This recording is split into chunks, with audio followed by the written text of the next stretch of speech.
Here's an uncomfortable question for church leaders. When was the last time you asked someone who doesn't believe in Jesus what they think about your church? Not a disgruntled church member, not someone who has moved to another church. I'm talking about someone who is outside of faith altogether. Because if we are serious about reaching outsiders, we probably need to start listening to them. We don't necessarily need more churches. But we do need places where believers can confidently invite their friends and relatives to hear the gospel presented in a compelling way. And where even if they don't immediately agree with or accept what we are saying, they might still think, I'd like to come back next week. That's an important distinction. When we talk about outsiders, we're not talking about people who simply move from church to church. We are talking about people who are outside of faith. And very often, it's the outsiders who bring other outsiders. Think about it. If someone who doesn't believe in Jesus has a good experience and begins exploring faith, who are they likely to invite? Their friends, their relatives, their work colleagues. Outsiders can become bridges to other outsiders. Think about any business. If a business stops listening to its customers, eventually it is likely to lose market share. Customers tell you what they need. They tell you what they don't understand. They tell you what frustrates them. They tell you what makes them come back. And they tell you why they don't. Yet churches can easily fall into the opposite pattern. We talk to ourselves. We listen to people already attending. We ask what the regulars want. We design around the people who are already there. And then we stand up and say, please bring your friends. But sometimes our regular attenders don't bring their friends because they already know, my friend isn't going to like this. Imagine a businessman creating a product that nobody wants and then blaming his customers because they aren't buying it. We would think that was ridiculous. So perhaps we need to ask the same question ourselves. Are we creating environments that outsiders can actually enter?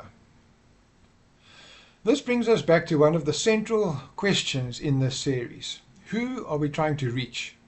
As leaders, our central thought should perhaps be more about who are we going to reach than who are we going to keep. Now that doesn't mean we don't care about the people already in the church. Of course we do.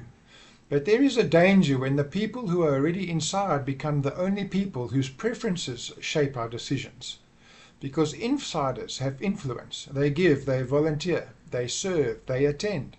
They have relationships with their leadership, and often they have the strongest voice. But the outsider, they generally have no voice in the church. They aren't there to tell us what isn't working. They simply don't come. Or they come once and never return. And this is where leadership gets difficult. Because if we genuinely decide that we want to reach outsiders, change will be required, and people resist change. So what are you going to do when a change is necessary to reach outsiders, but your regular attenders push back? Especially when those regular attenders are the people providing much of the money, volunteer time, and leadership. But that is a real leadership challenge. But we need to remember, the people who are already inside are not the mission. They are part of the people God has entrusted to us. And they can become the people who help us reach those who aren't here yet.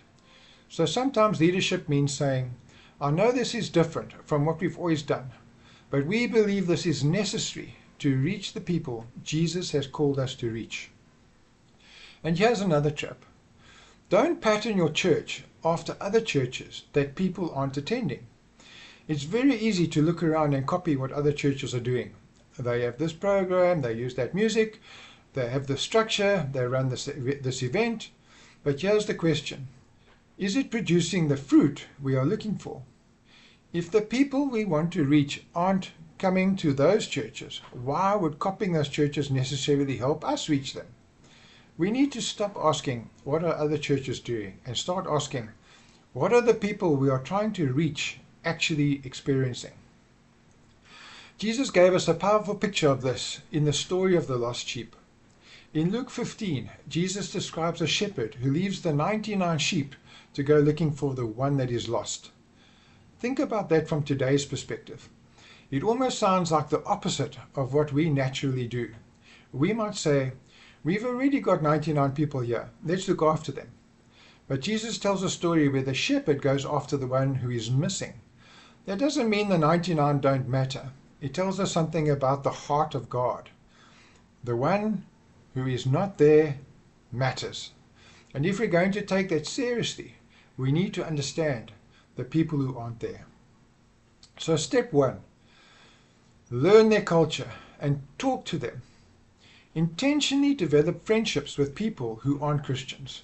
Don't treat them as a research project, but build genuine relationships. Listen, ask questions, learn how they think, learn how they communicate, understand their assumptions about Christianity, and establish an outsider filter for the environments we create.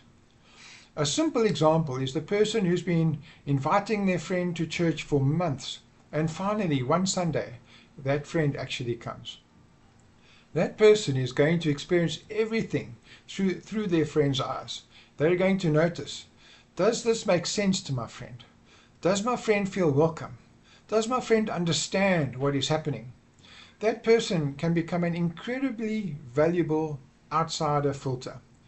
Another possibility is to establish a simple survey for people who have attended fewer than, say, 5 times and identify themselves as non-believers.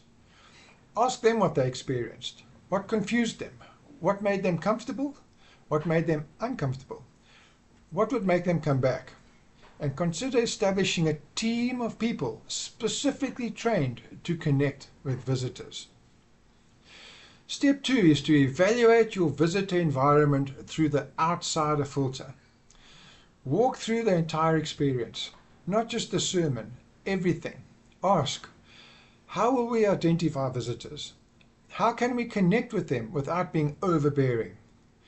How will we distinguish between someone who is church hopping, someone who is simply visiting, and someone who is genuinely outside of faith and potentially looking for something? How will we know whether these people return?